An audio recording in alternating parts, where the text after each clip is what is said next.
All right. Buenos dias, clase. It is lab number 6. Dr. Marky Mark in the house. Let's get started. Remember last time around we were talking about how Linnaeus decided there were 4 types of humans. He divided the world into races.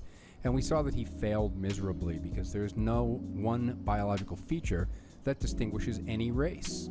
Turns out you can do this, however, with animals. We can divide the world into animals, and that's what we're going to do today. We're going to see where Linnaeus actually succeeded in terms of his taxonomic classifications.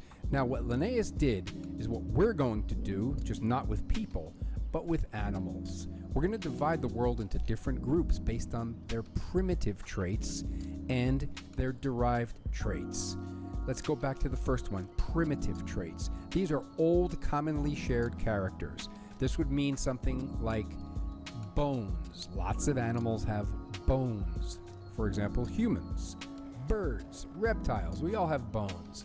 Those are not all that distinctive, however, and that's where the derived traits come in. We're going to focus a lot on the derived traits as we progress today, because those are features that distinguish groups because they're brand new features, unique to that particular group of organisms. So primitive traits are old school, derived traits are new. And those come in handy when we're trying to separate species. Okay, let's march on. We know that humans are a type of mammal. Why are humans a type of mammal? Why is a platypus a mammal? Why is a rat a mammal?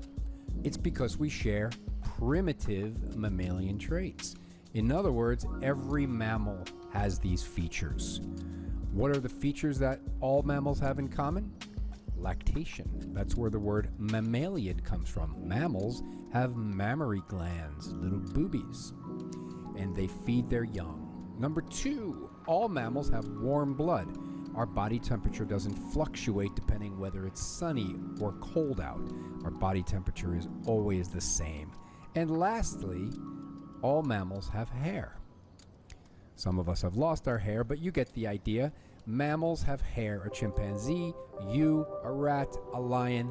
These are the distinguishing mammalian traits. But what about a guy like this?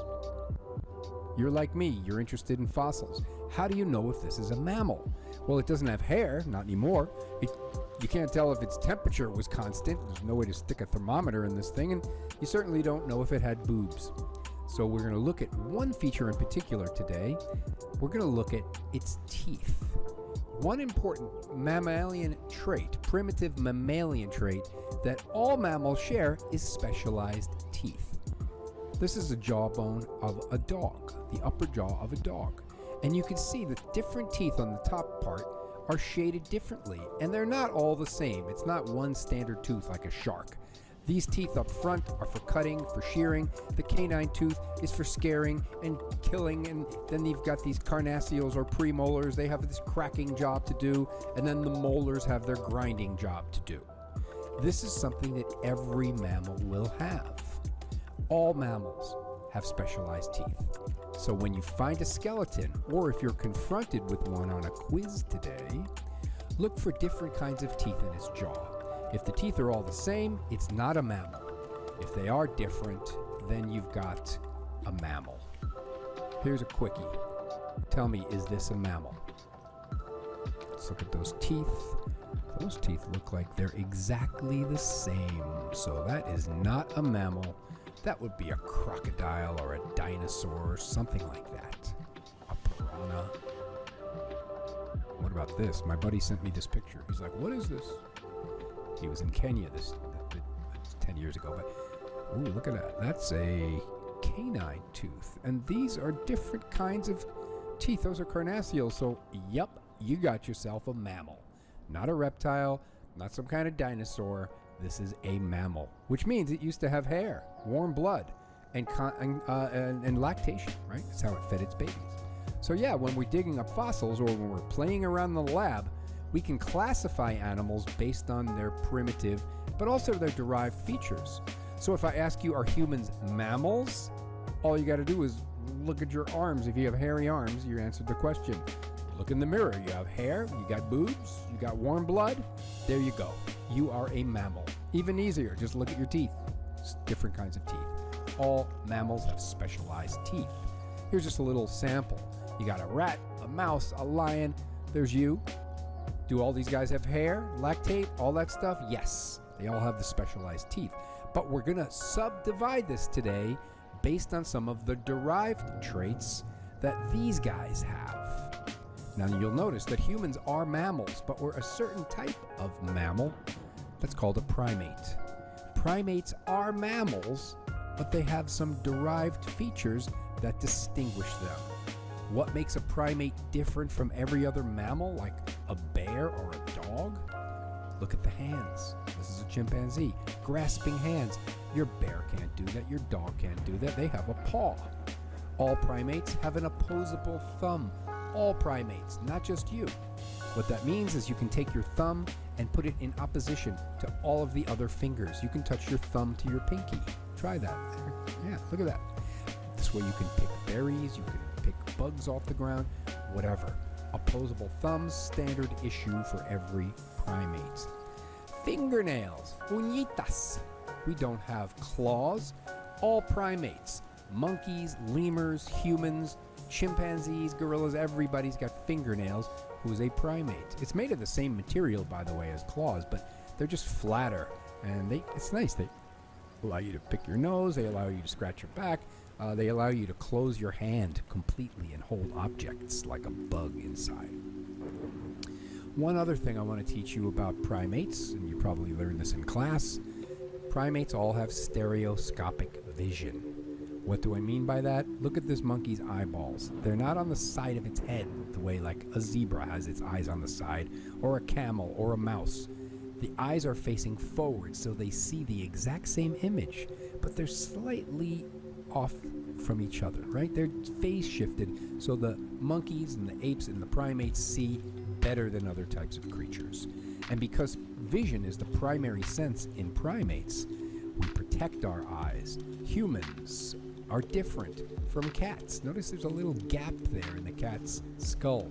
The eyes are not protected from the side or from the back. A gorilla has its eyes completely enveloped in bone, same as us. Primates, I'm going to show you some pictures on your quiz of primates. If the eye sockets are completely closed in, covered in bone, then you know you've got a primate. Other types of animals don't bother completely enclosing their orbits, the bony eye sockets. If I were to ask you, is this a primate? What would you say?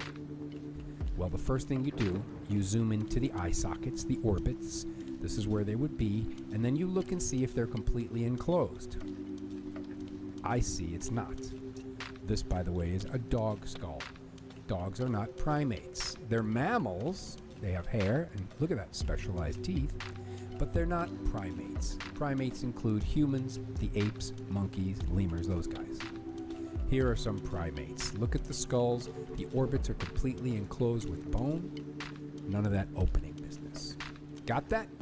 Okay, so among the primates, there are some types that are also different from standard primates. Some primates have some derived features of their own. So let's expand our little group here of primates. Now, all of these guys have grasping hands and fingernails. You get the idea. They have the opposable thumb. They're primates. They're mammals, but certain type. Now, there are a group of these guys that we're going to further distinguish today, a group called the apes. Now, look and see who's part of this group. You are an ape.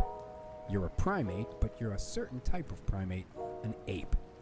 Here's a fancy word, by the way. The scientific word for ape, you need to know this, hominoid. Say the word hominoid for me. Hominoid. Good. Either way, you can say ape, you can say hominoid. They're synonymous with one another.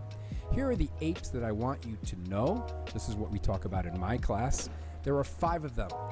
Humans, chimps, gorillas, orangutans, and gibbons. They are primates. By the way, this is not real. This is just people in costumes before there was even CGI.